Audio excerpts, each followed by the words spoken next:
ድግሱ ሰምሯል ድግሱ ፍቅርና ሰላም ጸጋ ይልበሱ ጸጋ ይልበሱ። ሰላም ሰላም ቤተሰብ እንዴት ናችሁ? ሰላማችሁ ብዝት ይበል እያልኩኝ ዛሬም በአዲስ ቪዲዮ ከች ብያለሁ። እንግዲህ በጣም የምንወዳቸውና የምንከታተላቸው የምናደንቃቸው ጥንዶች ዳኒና ጽጌ ዛሬ የእውነት ይመስለኛል። እውነት ለመናገር ዳኒ እኔ አላምነውም። ባለፈም እንግዲህ እንደዚህ ተንበርክኮ የእውነት ቀለበት ሊያደርግላት መስሎኝ ያን ሁሉ አልፎ በቃ ተመስገን ዳኒም ወደ እንደ ትልቅ ሰው ማሰብ ጀመረ ብዬ በጣም ደስ ብሎኝ ቪዲዮ ራሱ ሰርቼ ነበረ።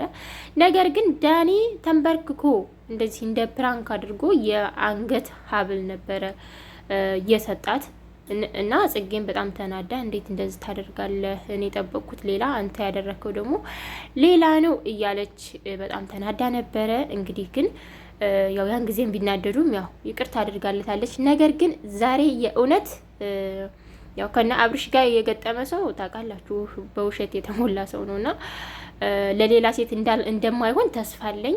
ምክንያቱም አሁን ለበዓል አንድ አይነት ልብስ እየለበሱ ምናምን በቃ በጣም ደስ በሚል ሁኔታ መጥተዋል እና ለጽጌ ነው ብዬ አስባለሁ።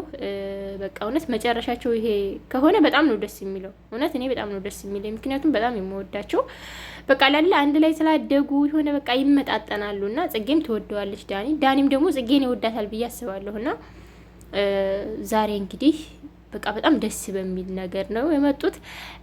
ፕሮግራሙ ምናምን በጣም ደስ የሚል ይመስላል እና እንኳን ደስ ያላችሁ የጽጌ ደጋፊዎችም የዳኒ ደጋፊዎችም። ጽጌና ዳኒ አንድ ላይ እንዲሆኑ ነው የምትፈልጉት። ምንም የተለያየ ደጋፊነት እንኳን ቢኖራችሁ ብትደግፏቸው የጽጌ ደጋፊም የዳኒ ደጋፊም ለየብቻ ራሱ ቢኖር ግን አንድ ላይ እንዲሆኑ እንደምትፈልጉ አውቃለሁ።